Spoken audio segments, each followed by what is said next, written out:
Don't forget to subscribe to my channel for more powerful stories, like this one. Oops, looks like I forgot your plate, my mother-in-law said with a sly grin as she served everyone else at the table. Guess you're not as memorable as you think. I smiled, sliding a thick manila envelope across the table toward her. This might refresh your memory. She opened it, and her breath caught in her throat. My name's Lillian. I'm 28, and I work for a nonprofit organization that helps first-generation college students get into school.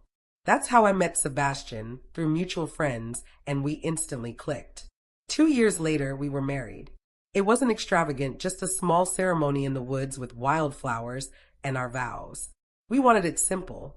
What I didn't realize back then was that the real challenge wouldn't come from marriage itself, but from his mother. Emery Sebastian is the middle of 3 brothers, and he's the only one who's married. That made me the lone outsider, the first woman since Emery joined the family. And apparently, she didn't like sharing her crown. From the first time I stepped into her home, she sized me up like I was applying for a position. You work full-time? HM. And you still plan to cook? I smiled politely. Sebastian and I share the cooking. He actually enjoys it. Enjoys it. She raised an eyebrow. That's cute. Her words were always sugar-coated, but I learned quickly they were anything but sweet. Whenever we visited, she wouldn't let me near the kitchen. No, you just sit, she'd chirp, practically pushing me out. Guests don't work. But I wasn't a guest. I was family, or at least I thought I was. At the dinner table, everything looked normal. But my food? Always different. Once, I found sharkfish bones in my soup and nearly choked after swallowing. Another time, a beef and garlic dish was so bitter I gagged. Are you okay? Sebastian asked, noticing my pale face. I forced a nod and reached for my water. Emery just watched. You don't like my cooking? She asked, feigning concern. I think it just didn't sit well with me.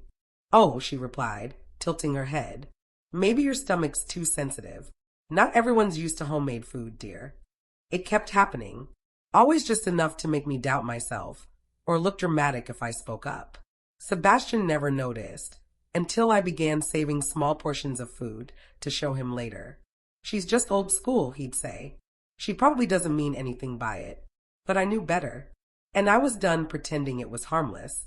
One Sunday, she made a beautiful roast with mashed potatoes. It looked perfect. I took a bite and spat it out immediately, soaked in vinegar. I could smell it before I tasted it, sour and wrong. I stood up and went to the bathroom, my stomach turning. From behind the door, I heard her say, "She's probably faking. That one likes attention." When I returned, Sebastian frowned at my untouched plate.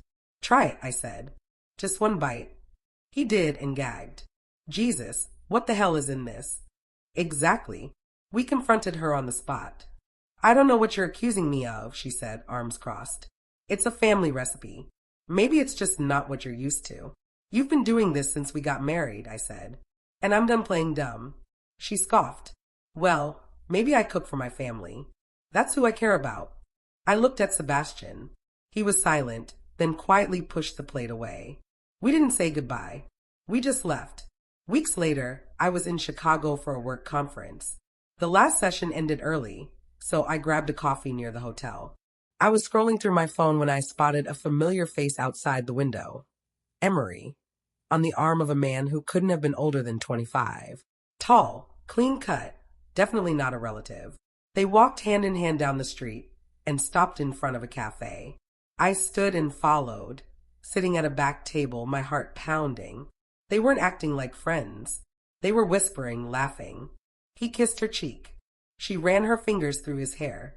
After 20 minutes, they left and went into a hotel around the corner. I didn't follow them. I didn't need to. Back in my hotel room, I felt sick, but not from food this time. I sat for an hour watching the videos on my phone over and over, then made a decision. That night, in bed, I asked Sebastian, if your parents were doing something shameful, would you want to know? He blinked. What do you mean? I saw your mom in Chicago with a younger man. He didn't react. Yeah, he said quietly. It wouldn't be the first time. My eyes widened. You knew. She had an affair when I was a teenager. My dad found out. He forgave her, said she was lonely. We all just moved on. I didn't know it was still happening. I filmed it, I said. Do you want to see? He hesitated. Not really, but I should. I handed him my phone. He watched in silence. She's disgusting, he said finally. And she's been sabotaging you for years. This isn't just about Dad. It's about everything she's done. He looked at me. What are you thinking? I want to hire someone. A private investigator. I want to know how deep this goes. If she's been lying to everyone, she's not getting away with it anymore. He nodded slowly. Do it. I'll help. She doesn't get to keep poisoning you or anyone else. For weeks after we hired the agency, a manila envelope arrived by courier. I brought it into the kitchen, heart pounding, and laid it flat on the table. Sebastian sat across from me, watching as I carefully opened the seal. Inside was a spiral-bound dossier, 42 pages thick. Photos, names, receipts, hotel bookings, jewelry purchases, flight records, and worse. I flipped through it slowly, each page more shocking than the last. Holy crap, I whispered. She's been seeing 7 different men. Flights, hotels, international transfers. Sebastian rubbed his forehead. She's not even trying to hide it. I nodded, still staring at the open folder. This isn't just about you or your father. This is about who she truly is. He lifted his eyes to mine, the reality finally settling heavy in them. Then let's show her who we are, he said. I didn't reply right away. Instead, I closed the file, leaned back, and let out a slow breath. The room suddenly felt denser, more tangible. I want your dad to see this, I said at last. He deserves the truth, too. Sebastian gave a small nod. Yeah, he does. The next morning, the shock still hadn't worn off. Sebastian sat at the kitchen island, silently flipping through the documents, his face unreadable. I could tell part of him had clung to the hope that this was just one man, a single lapse, something he could dismiss as a mistake. But this wasn't a mistake. This was a pattern, a second life, 7 men, some local, some out of state. One she met on a flight. Another she claimed was part of an online fitness mentorship. Wire transfers, cash withdrawals, duplicate booking confirmations, even a lease to a small studio downtown in her name. This is fraud, I murmured. Emotional, financial, legal, take your pick. Sebastian tapped a page covered with hotel receipts. She used to guilt me about asking for a prenup, he said flatly. She told me, we don't keep secrets in this family. I let out a bitter laugh. Guess that rule only applied to your side of the marriage. He didn't laugh. He just stared at the pages. Then he looked up, his voice steady, not angry, resolved. We need to show this to Dad. For the first time since this whole ordeal began, I felt like I wasn't carrying it alone anymore. The next day, Sebastian called his father and arranged to meet privately. They sat in a small diner off the highway, neutral ground. Robert barely said a word when Sebastian slid the file to him. He put on his glasses and turned each page like a teacher grading papers, except his eyes were too calm, too deliberate. When he finally closed the folder, he asked quietly how long. About a month, Sebastian answered. Lillian caught her in Chicago. She recorded it. Robert didn't flinch. You hired a PI? She suggested it. I backed her. Robert nodded slowly, fingertips pressed together. I forgave her once, he said. Told myself everyone makes mistakes. But this? 7 men. The money. She's been cruel to Lillian for years, Sebastian added. Subtle but constant. The food, the jabs, the way she speaks when no one's listening. She did the same to my sister-in-law, Robert murmured, before she drove her away. Sebastian blinked. You never told me that. There's a lot I never said. I thought I was protecting the family. He paused. Turns out I was enabling her. Sebastian rested a hand on his father's arm. We're not showing her the file yet. Not until you're ready. Robert gave a faint nod. Let's see what she does when she thinks we're still in the dark. Let's see who she really is without the mask. That weekend, we left our son with my parents and drove to the house. The moment we pulled up, tension coiled in my shoulders, my body remembering every slight, every fake smile, every ruined meal. Emery stood at the door, arms crossed. Well, Look who finally decided to show up, she said. Don't worry. I made plenty of food for the actual family. I didn't flinch. I didn't answer. Inside, the table looked like a magazine spread, matching silverware, fresh daisies in a ceramic vase, cloth napkins. 3 place settings. Only 3. Robert, Sebastian, Emery. Nothing for me. Dinner's ready, Emery chirped. Boys, your seats are here. Lillian, there's sparkling water in the fridge if you're thirsty. Sebastian's jaw tightened. I could see his hand twitch on the back of the chair. I stayed composed. Just to clarify, I asked evenly, you didn't make me a plate? I only cook for family, she replied with a smirk. It's not personal. It feels personal, Robert said quietly. Emery gave a mock gasp. Oh, don't tell me you're taking her side now. What's she been whispering in your ear? I think Lillian can speak for herself, Sebastian said. Oh, so now you two are a team? Emery shot back, turning to me. Did you coach him? Tell him how horrible I've been to you. I reached into my bag and drew out an envelope. I brought something, I said calmly. Something a little more nourishing than tonight's meal. She squinted. What? Dessert? After all this fuss? No, I said, setting it gently on the table. I brought the truth. Her eyes narrowed as she tore the seal. She pulled out the first page, a full-color photo of her with one of the younger men, arms around each other, smiling at a hotel balcony camera. Her smile disappeared. She flipped the next page, then another, and another. Bank statements, receipts, screenshots. By the 5th page, her hands were trembling. What is this? She asked. You know exactly what it is, I said. She slammed the folder shut. You spied on me? No, I said evenly. I caught you. Why would you do this? She snapped at Sebastian. How could you let her poison you against me? You did that all by yourself, he said coldly. You've been playing us all, gaslighting, manipulating, treating my wife like garbage while draining Dad's retirement on strangers. Robert hadn't moved. He hadn't spoken until now. He reached. He pulled the folder toward himself and flipped it open. After skimming 3 pages, he placed it back down. Is this real? Robert asked. Emery stayed silent. 7 men, he pressed. Thousands of dollars. I didn't cheat, she burst out. It wasn't like that. It was just fun, something thrilling. I needed to feel alive again, that's all. Robert rose slowly. His face revealed nothing. No shouting, no tears, no scene. Just one flat reply. You didn't cheat. That's your story.